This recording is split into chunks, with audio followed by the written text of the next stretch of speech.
બોલો.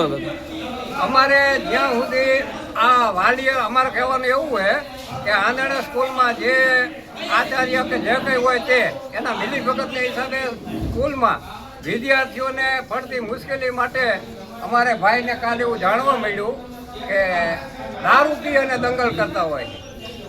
શિક્ષકો કોઈ પણ શિક્ષક હોય છે એની અમને કાંઈ જાણ નથી, પણ દારૂ પી અને દંગલ કરતા હોય આવું વિદ્યાર્થીઓએ નિવેદન કર્યું. એ નિવેદનના આધારે અમારે જ્યાં લગી સ્કૂલના આચાર્ય કે જે કંઈ હોય તે એને જાણ કરી કે આવારા તત્વો જે આવા હોય બેફામ રખડતા હોય, ઘણી છોકરાઓને એવું વાત થઈ કે એને મારકૂટ કરવામાં આવતું હોય. આ જ્યાં લગી નહીં પતે ત્યાં લગી અમે સ્કૂલનો બહિષ્કાર કરવા નહીં. અમને આ જે અમુક સ્ટાફ છે એ વાલીઓને ખબર જ છે, બરાબર. એ લોકોને જ્યાં લગી સસ્પેન્ડ નહીં કરી અહીંથી ત્યાં લગી અમને તકલીફ, ત્યાં લગી અમે આ સ્કૂલ ચાલુ થવા દેવા નથી.